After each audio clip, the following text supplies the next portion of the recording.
오늘 우리에게 주시는 하나님 말씀, 신약성경 마태복음 11장 28절로 30절 말씀, 그리고 12장 14절로 22절 말씀입니다.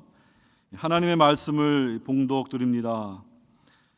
수고하고 무거운 짐진 자들아, 다 내게로 오라.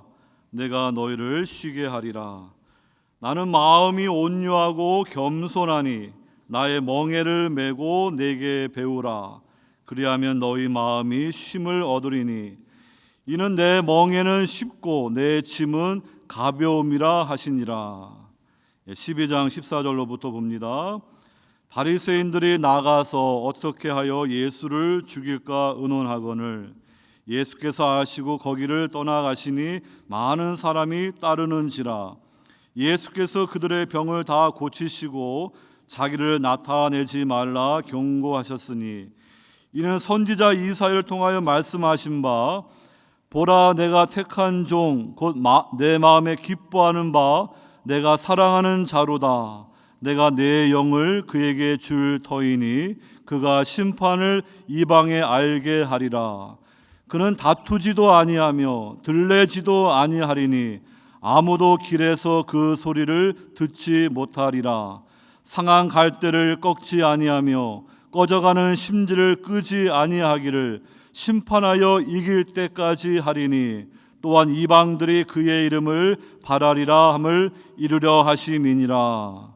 그때에 귀신 들려 눈 멀고 말 못하는 사람을 데리고 왔거늘 예수께서 고쳐주심에 그 말 못하는 사람이 말하며 보게 된지라. 아멘. 수고하고 무거운 짐진 인생들에게 우리 주님께서는 다 내게로 오라. 내가 너희를 쉬게 하리라는 위대한 초대를 하십니다. 그리고 주님의 마음에 대해서 나는 마음이 온유하고 겸손하다라고 주님의 마음을 우리에게 가르쳐 주십니다. 그러면서 이 제자도의 멍에를 우리에게 말씀해 주십니다. 나의 멍에를 메고 내게 배우라. 그리하면 너희 마음이 쉼을 얻으리니 이는 내 멍에는 쉽고 내 짐은 가벼움이라. 오늘 예수님의 그 위대한 초대 앞에 저와 여러분들이 주님의 마음은 무엇이고 또 주님의 멍에는 무엇인가, 그것에 대해서 계속해서 말씀을 상고하기를 원합니다. 먼저 이 주님의 이 마음 생각할 때 이 겸손하고 온유하신 그 마음을 우리가 마태복음 12장에 있는 이사야 42장 말씀의 인용을 통하여 또 알 수가 있습니다. 그 말씀 중에 이러한 표현이 있는데요. 상한 갈대를 꺾지 아니하며 꺼져가는 심지를 끄지 아니하신다. 그 하나님의 종으로 보내주실 예수 그리스도는요, 바로 상한 갈대를 꺾지 아니하고 꺼져가는 심지를 끄지 아니하시는 이렇게 사랑이 많으신 우리의 구주, 죄인의 친구라고 말씀해 주고 있습니다. 우리가 이렇게 하나님의 말씀을 또 사모하고 또 깊이 그걸 묵상한 이 믿음의 선배들의 그 책들을 보게 되면 많은 유익함이 있습니다. 그래서 청교도 목회자들이 남긴 그러한 책들을 보게 되면은 도움을 받을 수가 있는데요. 리차드 십스 목사님은 이렇게 표현하십니다. 탁탁 튀기며 꺼져 가려는 그리스도인의 삶의 심지에 복음의 산소를 불어넣어라. 참 표현이 아름답습니다. 여러분, 이 심지가 이렇게 막 꺼져 가는데 이 산소, 복음의 산소가 불어와서 다시 불일 듯 일어나는 그러한 교회, 성도 되기를 원하는 것입니다. 하나님께서 이 복음의 불을 이 땅에 보내셨기 때문에 이 세상의 어떠한 세력도 이 복음의 불을 절대로 끌 수는 없는 것입니다. 또 사무엘 리더포드 목사님은 주님의 멍에를 메고 주님의 짐을 지는 것은 새의 날개와 같고 배의 돛과 같다. 이 바리새인들이 하는 그러한 율법주의의 무거운 멍에와 짐은요, 사람을 진정한 안식으로 인도할 수가 없고요, 참된 구원의 길로 이끌 수 없어요. 근데 우리 주님이 주시는 이 복음의 멍에는요, 그것이 우리를 정말 주님을 바르게 예배하고 섬길 수 있는, 마치 새의 날개와 같이 배의 돛과 같이 너무나 귀한 것입니다. 그러니까 교회에 와서 우리가 진리의 말씀으로 훈련받고 제자도의 길을 걸어갈 때, 그것이 결국에는 우리가 이 복음의 진리의 자유 안에서 정말로 아름답게 우리 인생을 살아갈 수 있는 그 하나님의 지혜와 능력이라는 것을 믿으시기 바랍니다. 오늘 이 복음에 대해서 우리가 말씀을 좀 다시 점검해 보기를 원합니다. 현대 신학자 중에 영국의 마이클 리브스라는 목사님이 계시는데요, 이분은 이 삼위일체 그리고 역사 신학적으로 좋은 책들을 많이 쓰십니다. 그래서 그분이 쓰신 이 복음적인 이러한 사람들, 이러한 책을 참조해 가지고 오늘 이 시간에 여러분들에게 이 복음주의 신학의 핵심이라 할 수 있는 이 세 가지를 다시 한번 말씀드리고 은혜를 받기 원합니다. 주보 뒷면에 있는 이 세 가지 말씀의 대지를 보시면요, 성부 하나님의 계시, 리빌레이션, 성경 말씀 우리가 사랑하고요, 그 말씀을 통하여 주님을 알아갈 때 우리 복음주의 우리 신자들은 신앙이 성장하는 거예요. 그러니까 말씀을 떠나서는 신앙의 성장이 온전히 있을 수가 없는 것입니다. 두 번째 대지, 성자 하나님의 구속, 리뎀프션의 은혜를 통하여 우리가 주님을 더 뜨겁게 사랑할 때 우리의 신앙이 성장하게 되는 거예요. 죄인의 친구가 되어주시는 그 예수님의 그 사랑을 우리가 깊이 깨닫고요, 주님을 내 친구로 함께 동행할 때요, 우리는 과거에는 이 세상을 더 사랑했는데 주님의 은혜와 사랑을 알고 나니까 주님을 더 사랑하게 되는 거예요. 내 교회를 오래 다녔는데 주님보다 세상을 더 지금 좋아하고 사랑한다 그러면 그 신앙은 병든 겁니다. 복음을 모르는 것입니다. 세 번째로 성령의 중생, 리제너레이션, 거듭남의 역사를 통해 우리는 주님을 닮아가며 신앙이 성장한다. 이 복음주의 신학은요, 이렇게 삼위일체적이고요, 성경적이고 그리스도 중심이고 성령의 역사를 강조하는 그러한 특징이 있다. 이렇게 마이클 리브스 목사님은 잘 설명해 주고 있습니다. 이 복음주의라는 단어가 참 좋은 말인데 이게 많이 오용되어 있습니다. 하지만 이 말보다 더 좋은 말이 없기 때문에 이 복음주의 신자의 신앙 성장이라는 설교 제목으로 말씀을 드립니다.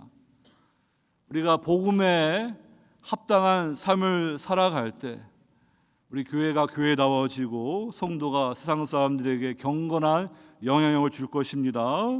복음에 합당한 삶을 살기 위해서는 성경을 통하여 복음의 진리가 무엇인지 그것을 늘 우리가 붙들 수 있기를 주의 이름으로 축원합니다.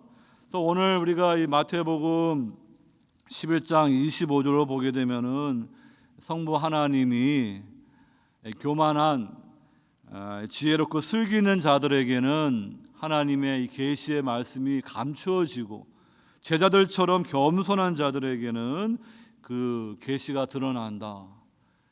저와 여러분들 하나님 앞에서 이 겸손한 마음으로 진리의 말씀을 따라갈 때요, 우리의 신앙이 성장하게 되는 것입니다.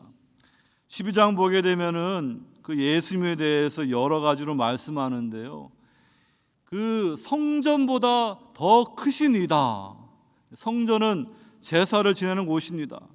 그러니까 예수님이 위대한 대제사장이다, 이렇게 말씀해 주는 것입니다.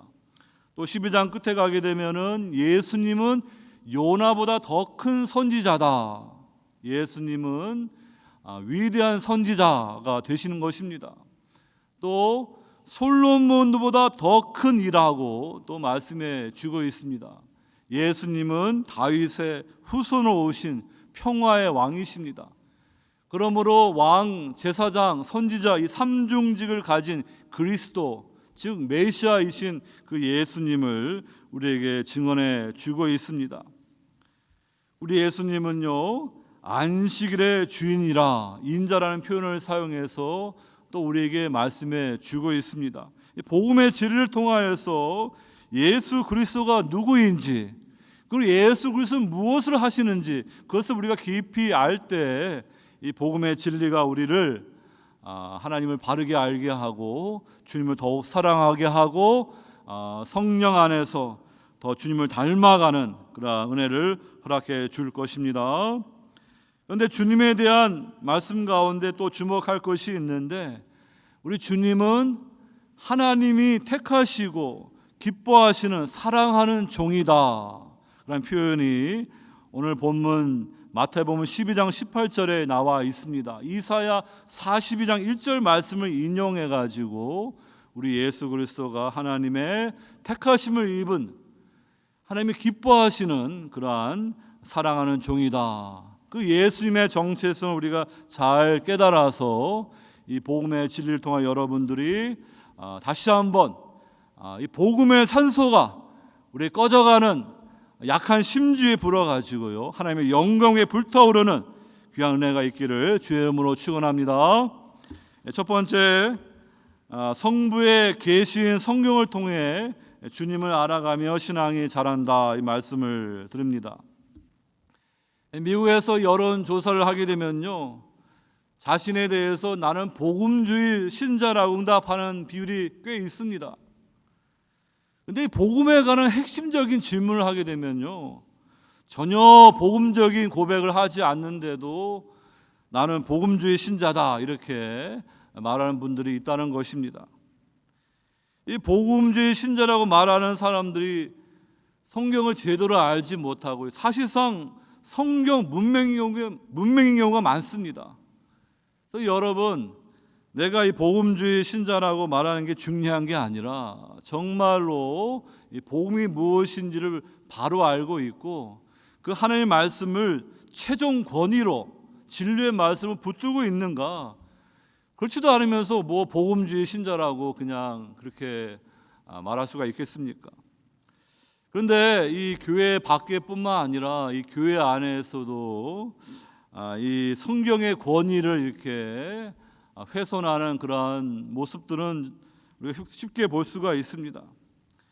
로마 카톨릭을 예를 들게 되면요, 우리 종교 개혁자들은 솔라 스크립추라, 오직 성경을 강조하는데, 이 로마 카톨릭은 하나님의 말씀과 함께 이 교황의 권위, 교회 전통의 권위를 동등하게 보다 보니까요, 정말 하나님의 말씀의 권위가 가려지는 그러한 것을 보게 되는 것입니다.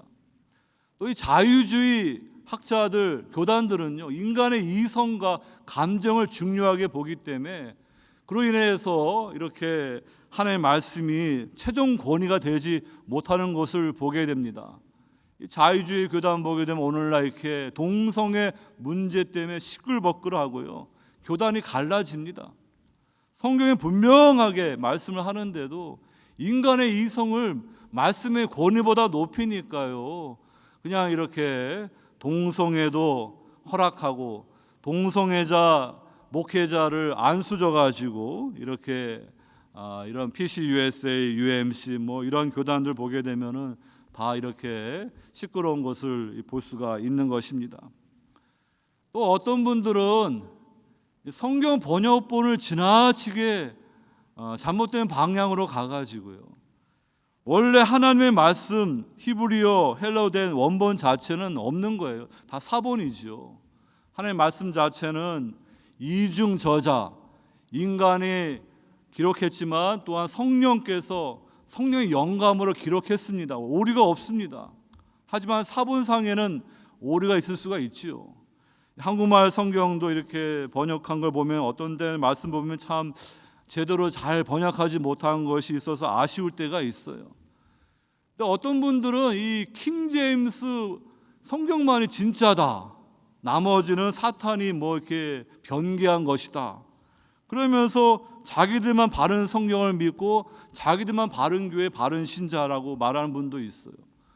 이런 분들은 자기들이 주장하는 그 킹제임스 한글 성경을 우상숭배하는, 성경 우상숭배지로 가는 또 다른 오류를 범하고 있는 거예요.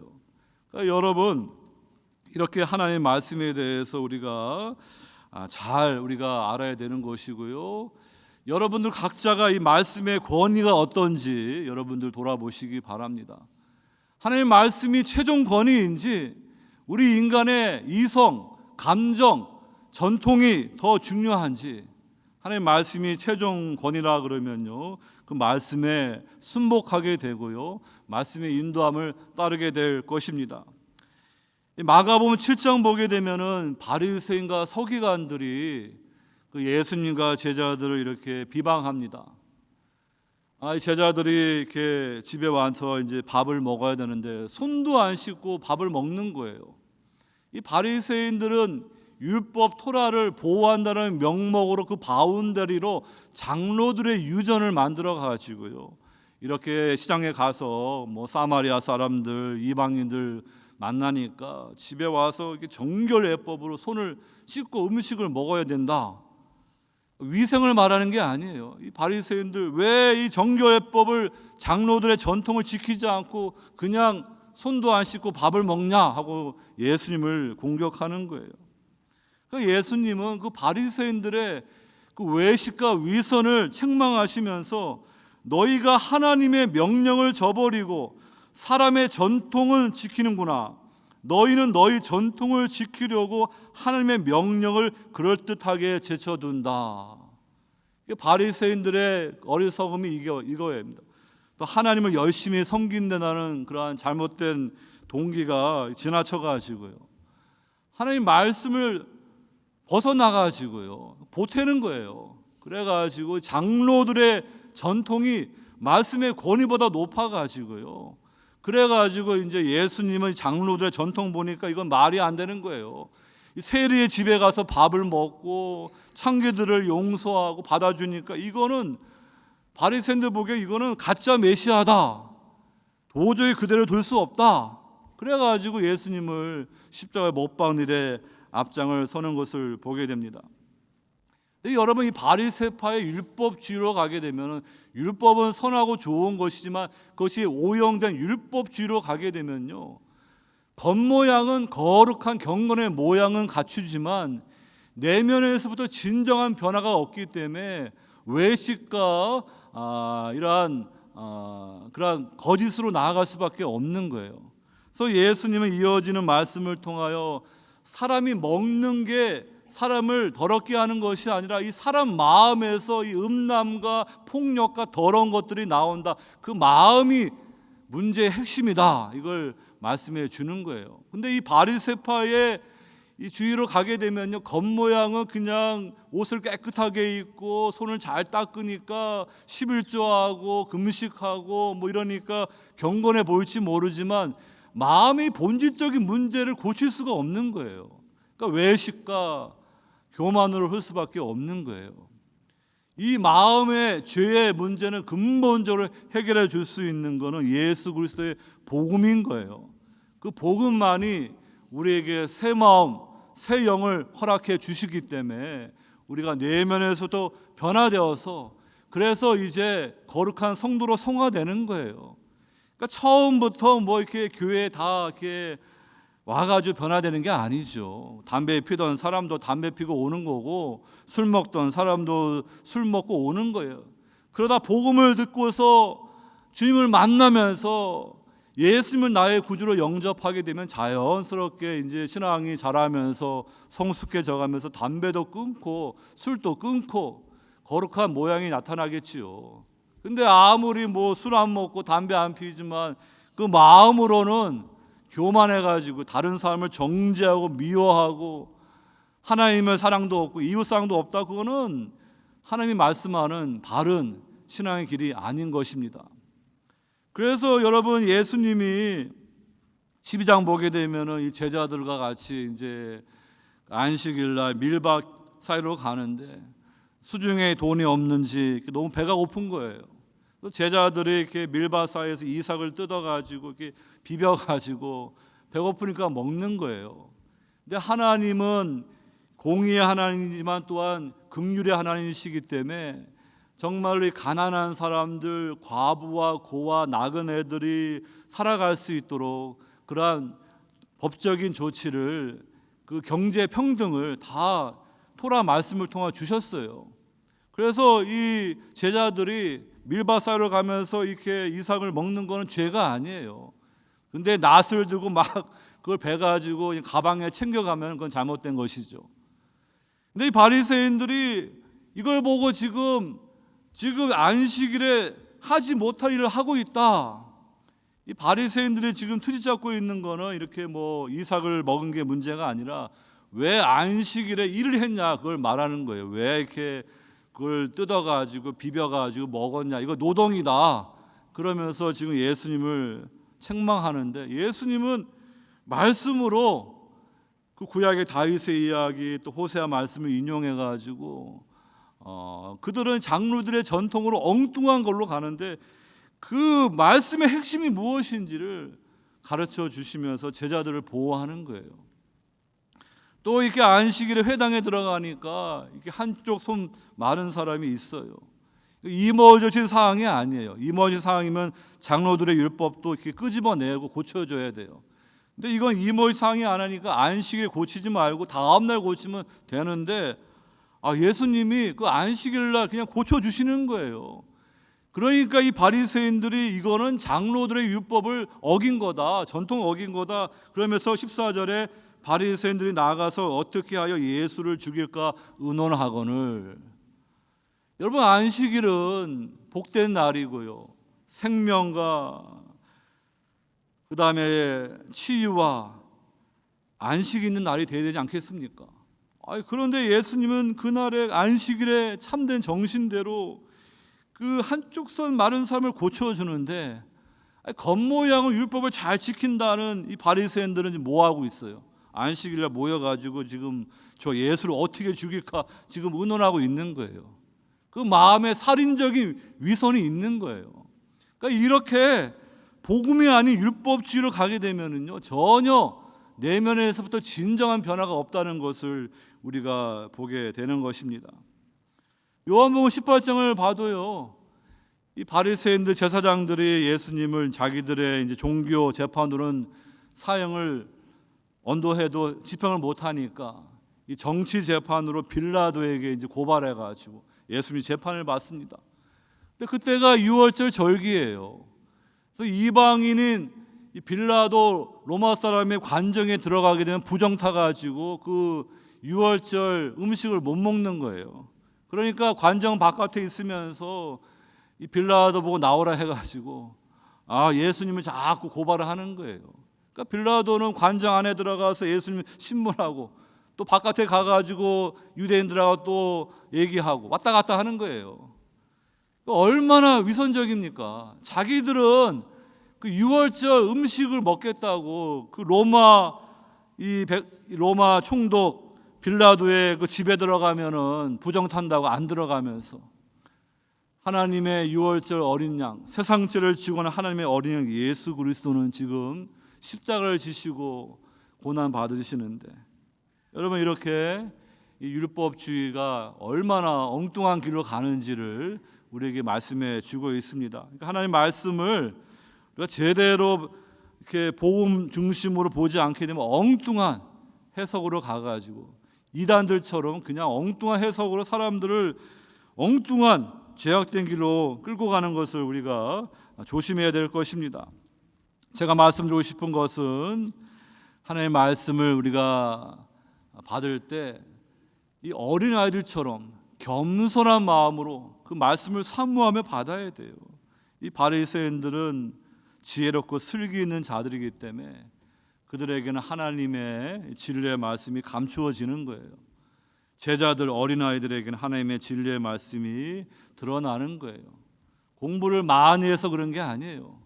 정말로 주님 앞에 겸손한 자로 은혜 받게 되면요, 진리의 말씀을 진리의 성령께서 조명하여 주시기 때문에 복음이 무엇인지 우리가 알 수가 있는 것입니다. 저와 여러분들이 하나님의 말씀을 사모하고 그 말씀 안에서 우리가 신앙이 온전히 성장할 수 있기를 바랍니다. 사도 바울은 영적인 아들 디모데에게 이렇게 권면합니다. 그러나 너는 배우고 확신한 일에 거하라. 너는 내가 누구에게서 배운 것을 알며 또 어려서부터 성경을 알았나니 성경은 능히 너로 하여금 그리스도 예수 안에 있는 믿음으로 말미암아 구원에 이르는 지혜가 있게 하느니라. 모든 성경은 하나님의 감동으로 된 것으로 교훈과 책망과 바르게 함과 의로 교육하기에 유익하니 이는 하나님의 사람으로 온전하게 하며 모든 선한 일을 행할 능력을 갖추게 하려 함이라. 성부 하나님께서 우리에게 계시의 선물로 신구약 66권의 말씀을 주셨습니다.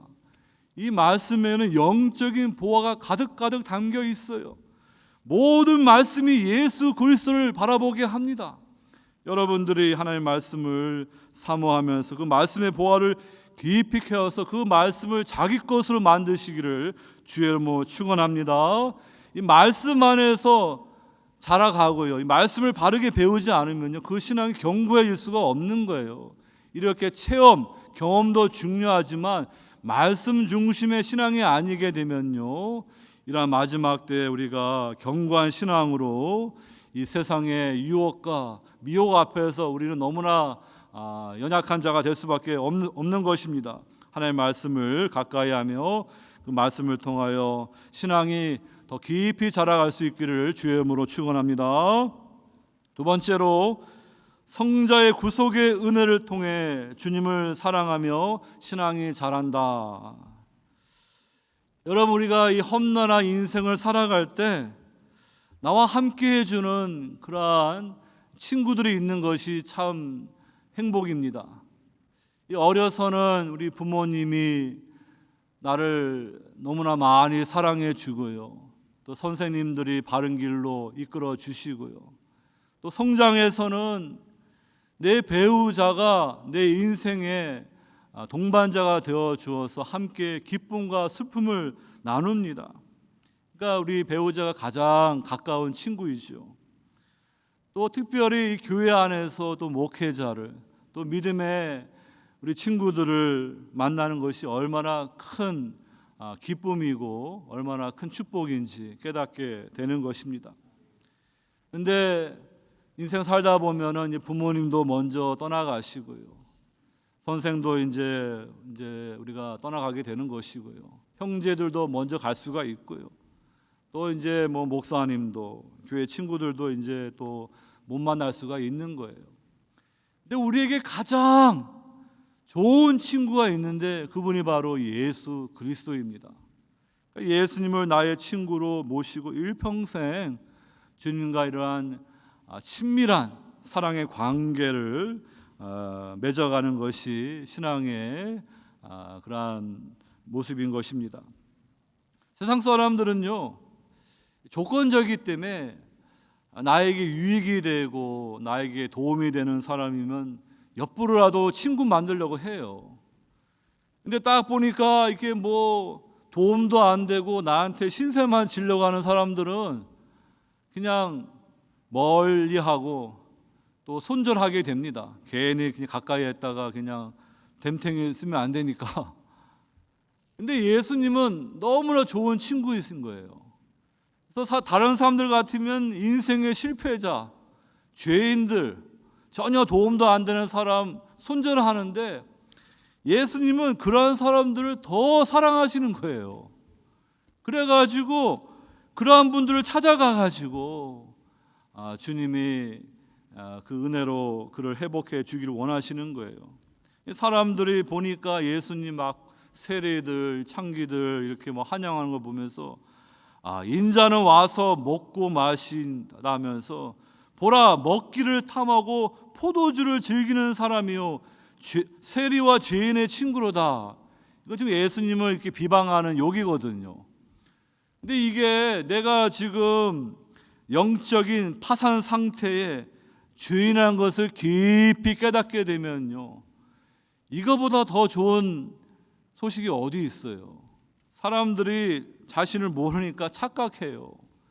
율법이라는 이러한 이 엑스레이로 자신을 쭉 보게 되면은, 야, 나는 완전히 죄인 중에 죄인이구나. 그 구약의 이사야가요, 그 하나님의 그 현년을 보니까 우tum이 화로다 나여 망하게 되었도다, 그걸 철저하게 깨닫는 거예요. 그 선지자 제사장도요. 여러분, 우리가 정말로 하나님의 말씀으로 나를 부딪히게 되면요, 내가 얼마나 하나님 앞에서 허물 많은 죄인인지 알아요. 그냥 나보다 못한 저 감옥에 들어간 그러한 사람들 욕하니까 내가 조금 나아 보일지 모르겠지만, 정말로 말씀으로 깊이 들어가게 되면요, 내가 얼마나 흉악한 죄인인지 드러나는 거예요.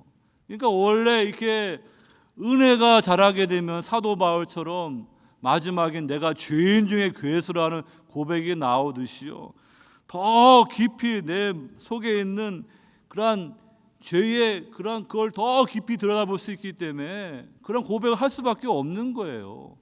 근데 그냥 겉모양으로만 내가 얼마나 이렇게 의로운가, 이건 지금 은혜를 잘 모르고 말씀을 잘 모르는 것입니다. 그런데 감사하게도요, 이런 죄인들에게 예수 그리스도가 친구가 되어 주시는 거예요. 그래가지고 그 복음을 통하여 blessed to me 이런 고백을 할 수가 있는데, 율법을 어긴 일이 용서받고 죄가 덮어진 사람들은 복이 있다. 주께서 죄를 산정하지 않으실 사람은 복이 있다. 이 다윗의 그 시편을 인용해서 사도 바울이 로마서에서 말하고 있는 것입니다. 여러분, 이렇게 율법을 통하여 나의 죄인됨을 깨닫고 복음을 통하여서 그리스도 안에서 죄 사함 받고 하늘부터 의롭다 칭함 받을 수 있는 그 복을 발견하는 사람이 복된 자예요. 그냥 내가 죄인인지도 모르고 그냥 내 자기의에 빠져가지고, 나는 지금 이렇게 돈을 잘 벌어, 내 자녀도 너무 잘났어, 난 너무 잘생겼어, 나는 명문대 나왔어, 나는 교회를 오래 다녔어, 그게 자기의인 거예요. 그거 가지고 절대로 하나님 앞에 못 들어갑니다. 예수 그리스도의 의만 붙들어야 돼요. 근데 사람들이 자꾸 예수 그리스도의 이 복음의 진리에서 멀어지면서 괜히 엉뚱한 얘기를 하는 거예요. 그냥 세상적인 거 자랑하면 그게 내 의가 되는 거예요. 자녀가 성공하고 잘 되는 거 참 감사하지만 그것 때문에 내가 구원받는 건 아니지 않습니까?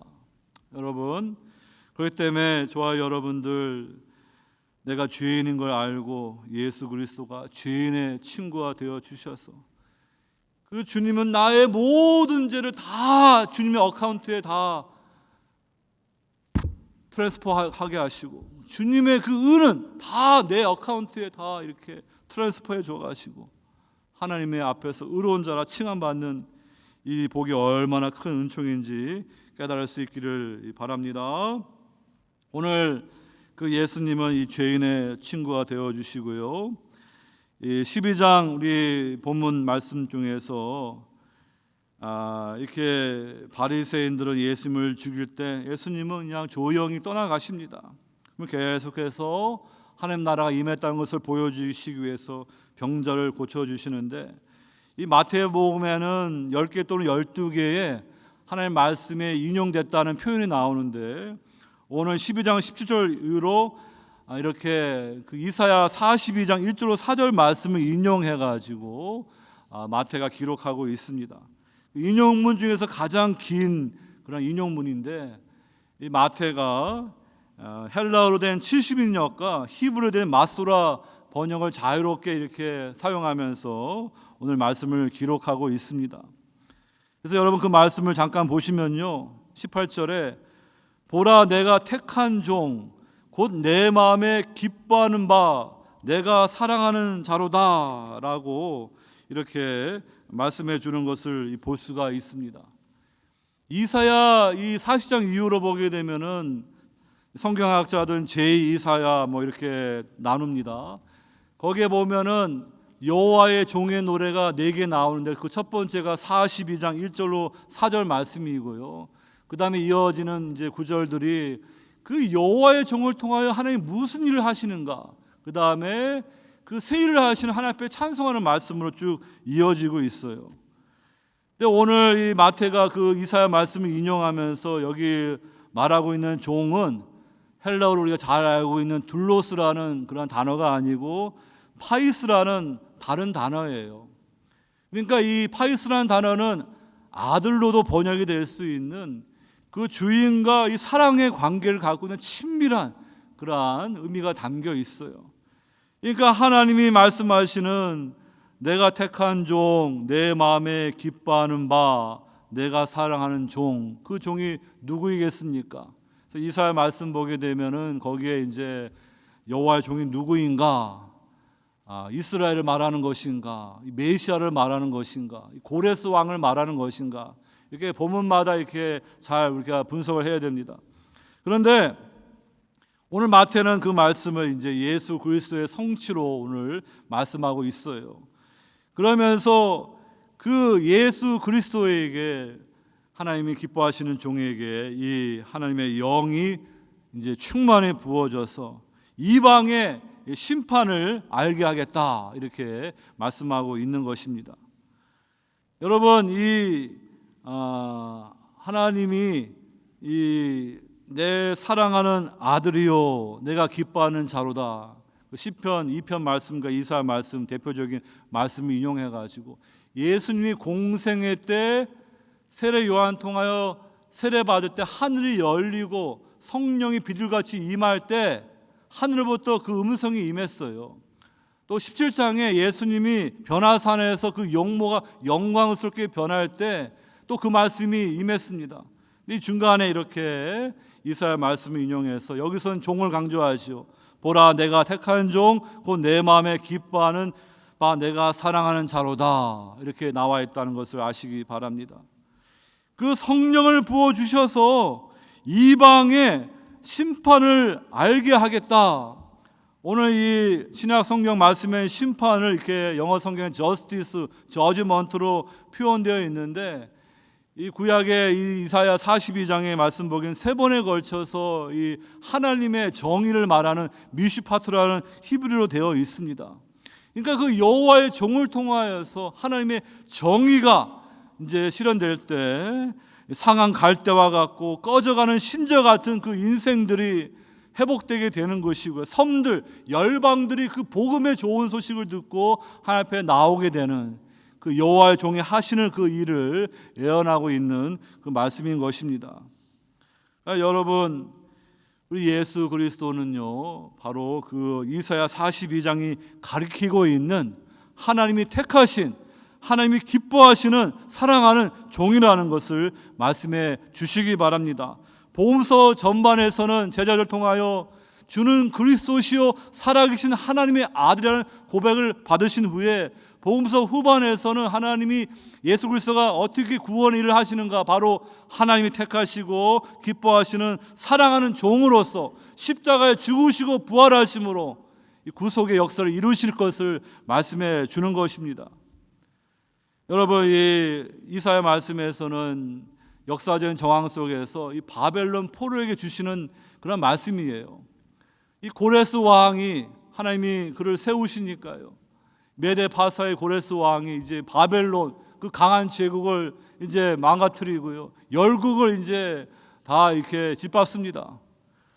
그 고레스는 이렇게 그냥 엄청나게 이렇게 역사에 그러한 엄청난 세력을 보여주며 등장하는데 오늘 예수님은 어떻게 말합니까? 19절에 그는 다투지도 아니하며 들레지도 아니하니 아무도 길에서 그 소리를 듣지 못하리라. 예수님이 초림하실 때 어떤 세상적인 권세와 어떤 큰 소리를 가지고 하나님 나라 운동을 하신 게 아니에요. 주님은 겸손하고 온유하시기 때문에 지금 사람들이 메시아에 대해 잘못된 인식을 갖고 있기 때문에 주로 인자의 표현을 사용하시면서 지금 예수님이 너무 많이 알려지게 되면은 주님 가신 길이 방해되니까 오히려 메시아를 말하지 말라고, 귀신들에게 말하지 마, 제자들에게 말하지 마라고 이렇게 하셨어요. 이 메시아닉 시크릿을 유지하셨습니다. 그 주님은 이렇게 겸손하십니다. 근데 오늘날 이렇게 주의를 한다면서 그냥 정치적으로 그냥 엄청나게 집회하고 떠들어대고 그렇게 해서 하나님 나라가 임하는 게 아니에요. 여러분, 인간의 마음의 문제가 변화되기 위해서는요, 예수 그리스도께서 하신 그 복음의 역사만이 사람을 진정으로 변화시키는 것이고 하나님 나라 역사가 이루어지는 것입니다. 근데 그 주님은 어떠한 분이십니까? 상한 갈대를 꺾지 아니하며 꺼져가는 심지를 끄지 아니하시기를 심판하여 정의를 이루시는 그러한 주님이라고 말씀해 주고 있습니다. 그러한 주님의 복음의 소식이 올 때 이방이 그의 이름을 바라리라 함을 이루려 하심이니라. 여러분, 예수 그리스도께서는요, 이렇게 죄인의 친구가 되어 주셔서 상한 갈대와 같고 꺼져가는 심절 같은 인생들을 붙들어 주시는 분이에요. 그렇기 때문에 저와 여러분들이 구원받을 수가 있는 것이고요, 하나님의 자녀가 될 수가 있는 거예요. 하나님이 우리를 하나님의 형상으로 창조하셨지만 아담과 하와가 범죄한 후에 이 하나님의 형상이 이제는 하나님의 자리에 하나님보다 더 높은 우상을 갖다 놓으니까 우리는 하나님의 형상의 모습이 아니라 우상을 닮아가는 우상 숭배 길로 가는 거예요. 그렇기 때문에 하나님의 형상의 본체이신 예수 그리스도가 성육신하셔서 정말로 이는 내 사랑하는 아들이요 내 기뻐하는 자라는, 그 첫째 아담도 실패하고 구약의 이스라엘도 실패했지만 둘째 아담으로 참 이스라엘에서 온전한 십자가의 순종으로 구속의 대속의 사명을 완성해 주시기 때문에 그 예수 그리스도 안에 있는 저와 여러분들은 이제 하나님의 형상이 회복되어서 하나님 앞에서 너는 내 사랑하는 아들이요 딸이다, 내가 너를 기뻐한다, 이 음성을 들을 수가 있는 것이에요. 주님 안에 있을 때 여러분들이 하나님 앞에 기도할 때 너는 내 사랑하는 아들이다, 너는 내 사랑하는 딸이다, 그 음성이 들립니까? 주님이 여러분들을 향하여 너는 내가 기뻐하는 종이다, 그 음성이 들리십니까? 그리스도 안에서 우리가 거듭날 때 이 은혜가 주어지는 거예요. 여러분, 오늘 내 마음에 기뻐하는 바 My beloved라는 이 표현도 얼마나 아름답습니까? 성경에서 이 My beloved라는 표현은 성도들에게, 교회에게 주시는 그런 호칭이에요. 근데 원래 이 호칭이 성부가 성자에게 그 영원전부터의 그 사랑 관계 속에서 My beloved, 나의 사랑하는 내 아들 말씀하신 거예요. 그렇기 때문에 저와 여러분들이 그리스도 안에 있기 때문에, 그리스도와 연합했기 때문에 우리가 My beloved, 하나님의 사랑받은 아들, 딸이 될 수가 있는 거예요. 쉽게 설명하면은 우리 이성순 장로님이 첫째 아들과 막내 아들이 결혼해가지고 출가했어요. 그 장로님에게는 그 아들들은 My beloved, 내 사랑하는 아들입니다. 근데 그 아들들이 결혼해가지고요, 이제 며느리가 있는 거예요. 그럼 장로님한테는 그 며느리가 뭐예요? My beloved, 내 사랑하는 자가 되는 거예요. 저와 여러분들이 그리스도의 신부가 되었기 때문에 하나님부터 내 사랑하는 아들이요 딸이요 그리고 내 기뻐하는 자라, 이 음성이 우리에게 들리는 거예요. 여러분들에게 이 음성이 분명하게 들리기를 주의 이름으로 축원합니다. 여러분들의 정체성을 분명히 할 수 있기를 바랍니다. 이 마귀가요, 이렇게 사람들을 헷갈리게 해가지고요, 이 예수님이 광야에서 40일 금식하는데 내가 만일 하나님의 아들이거든 배고프지 않아, 이 돌을 떡을 만들어, 내가 만일 하나님의 아들이거든 성전에서 뛰어내리면은 하나님이 천사를 보내가지고 붙잡아 주니까 그 표적을 보고 사람들이 다 너를 떠받을 거야. 뭐하러 그 십자가의 길을 가? 그냥 나한테 절 한번 하면은 천한만골 줄게.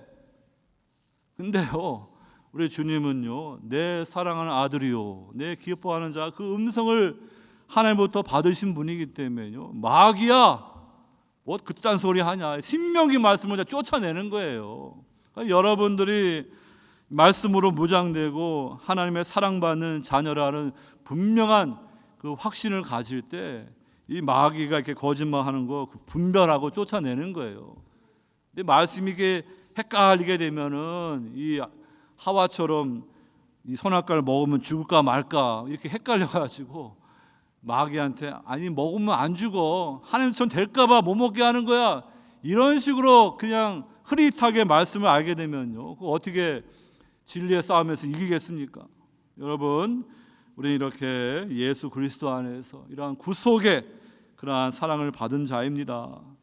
그 은혜를 받아가지고 내가 이렇게 참 비참한 인생 가운데 있었는데 나를 이렇게 주님이 그 보혈로 구속해 주셨구나.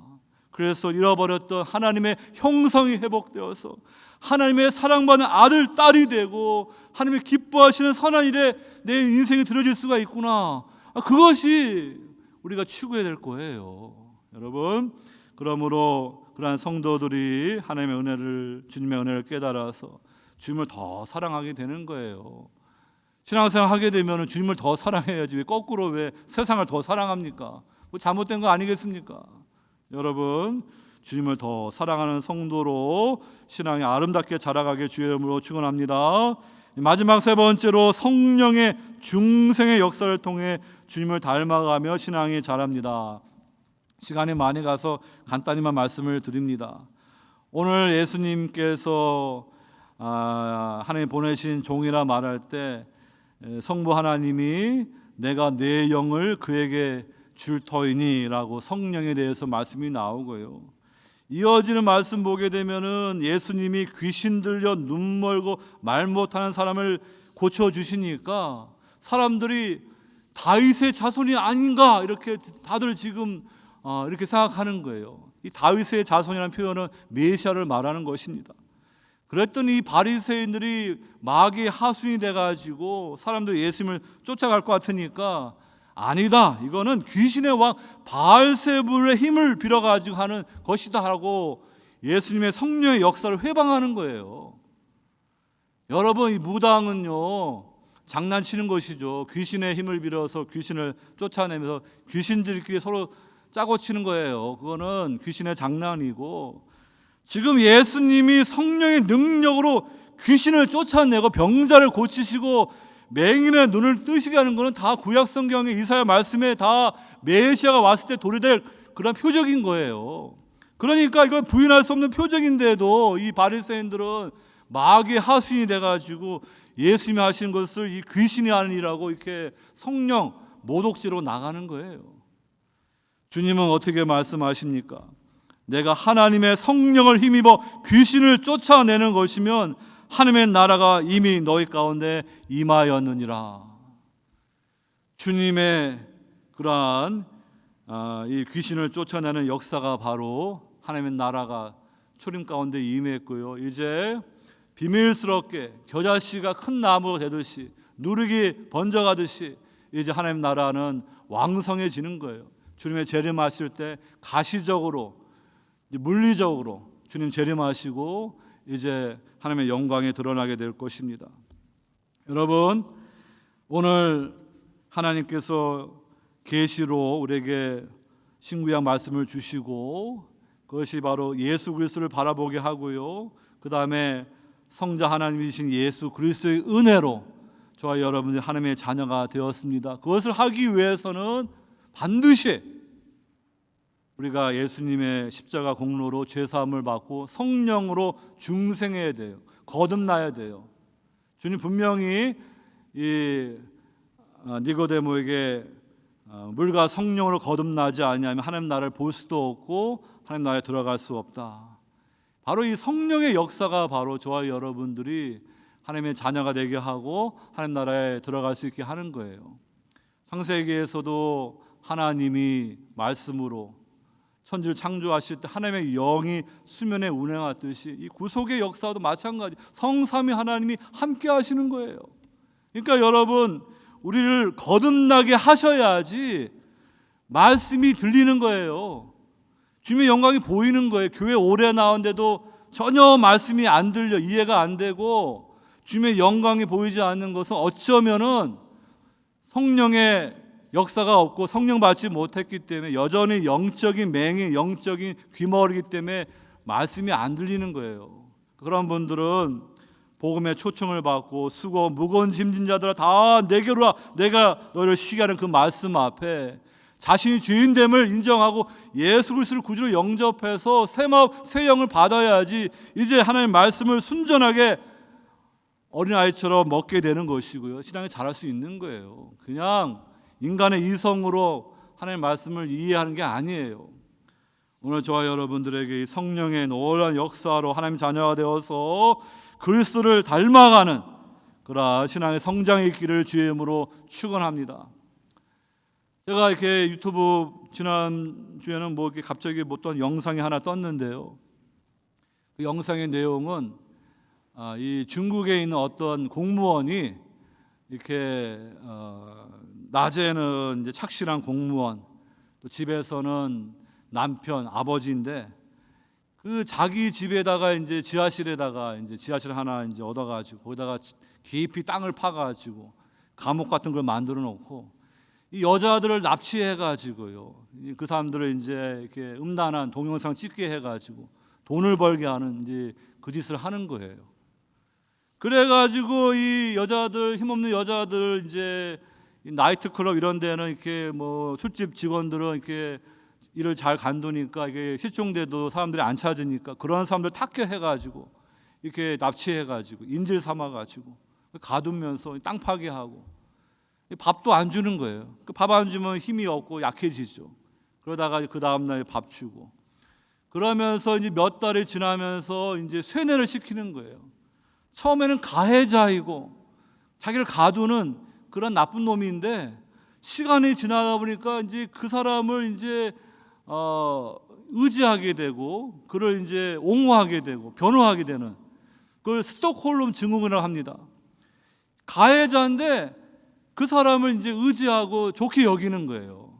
쇠뇌가 돼가지고 그래가지고 이제 이 사람들 이제 뭐 쇠사슬에 묶지도 않았는데 그 다음에 돈벌이가 안 되니까 이제 밖으로 데려가가지고 매춘시키면서 돈 벌게 하고 또 이제 지하실 가다 두는데 얼마든지 그냥 탈출하면 할 수 있는데 쇠뇌가 되고 인질로 붙잡혀 있고 스톡홀름 증후군이 있으니까 탈출을 안 하는 거예요. 근데 한 2달 된 여자가 이제 덜 쇠뇌가 됐습니다. 그래가지고 기회를 삼아가지고 탈출해가지고 경찰한테 얘기해가지고 다 알려지게 된 거예요. 여러분, 저는 그 유튜브를 보면서 이 마귀가 하는 짓을 생각해 봅니다. 이 마귀가요, 사람들을 흑암의 감옥에 가다두고 있어요. 여러분들이 영적인 눈으로 한번 잘 보세요. 그래가지고 사람들을 인지로 잡으면서 공갈 협박합니다. 너 내 말 안 들으면 너 집에 큰 재앙이 있을 거야. 공갈 협박만 하는 것이 아니라 그 사람이 소원하는 걸 좀 들어줘요. 그러면서 내가 이렇게 이 마귀에게 이 우상에게 내가 이렇게 숭배하니까 좋은 일도 있네. 그러면서 길들이는 거예요. 그러면서 이 마귀는 미혹의 역사로 그런 인생들을 캄캄한 영적인 흑암에 가다 두고요. 이제 망한 길로 가는 거예요. 얼마나 불쌍합니까? 그게 만약에 여러분들의 가족이고 자녀이면 어떻게 되겠어요? 정말로 그냥 비진리 거짓에 오염돼 가지고요. 그 길 가게 되면은 마귀에게 속고 망하는 길인데 자기는 모르는 거예요. 처음에는 작게 시작하죠. 그냥 삶의 스트레스 때문에 일탈로 그냥 뭐 포르노 하나 보고 도박하고 게임하고 마약하고 나중에 거기 중독이 돼가지고 못 벗어나는 거예요. 처음에 누구의 인도를 받아가지고 조심했어야 되는데 어느 집회 갔더니 뭐 이렇게 잘해줍니다. 거기 가서 성경을 연구하는데 이게 보니까 뭐 큰 문제는 없는 것 같아요. 근데 이단들은 진리와 거짓을 교묘하게 섞여 놓는 거예요. 나중 가게 되면 더 말도 안 되는 헛된 사람을 메시아로 따라가는 그런 짓을 가는 거예요. 그러니까 처음에 비진리, 잘못된 그러한 죄 같은 것들이 그걸로 끝나는 게 아니지 나중에 점점 그 인생을 올가미 매가지고 거기서 못 빠져나오는 거예요.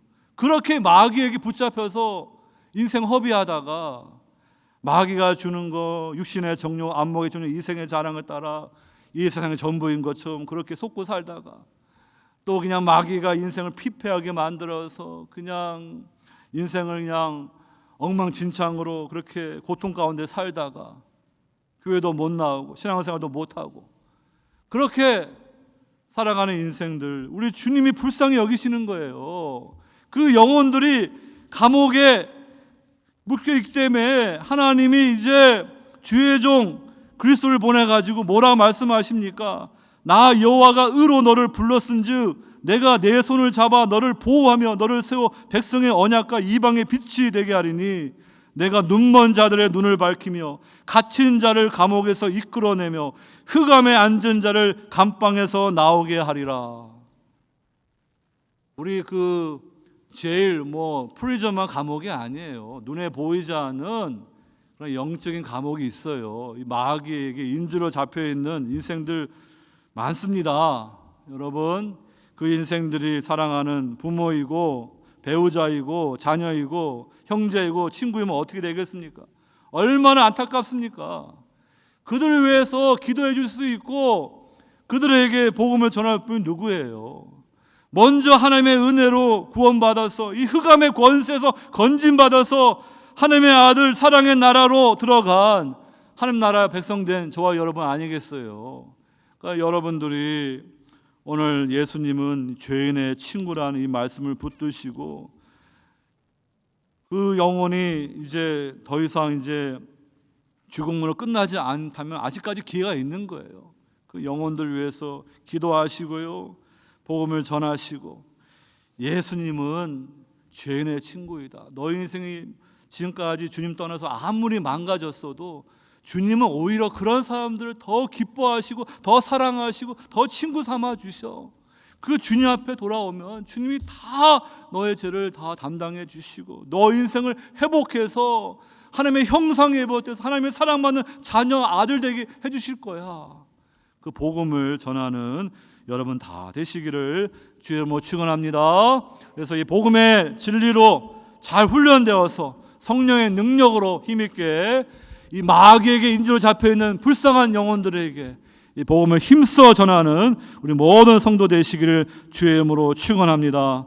아버지 하나님, 오늘 주신 말씀을 통하여 복음의 진리를 성부의 계시와 성자의 구속과 성령의 거듭남 통하여 말씀해 주심을 감사드립니다. 다시 한번 이 복음의 진리를 붙들게 하여 주시고 우리가 그리스도 안에서 하나님의 사랑받는 아들, 딸로 변화되었사오니 하나님이 이 구원의 은총을 얻은 성도들로서 우리 주변에 마귀에게 미혹되어서 캄캄한 영적인 흑암에 인지로 잡혀있는 그 영혼들에게 힘써 복음 전할 수 있도록 주의 말씀으로 무장시켜 주시고 성령의 능력으로 충만케 하여 주시고 저희들을 사용하여 주시옵소서. 감사하고 사랑이 많으신 예수님 받들어 기도하옵나이다.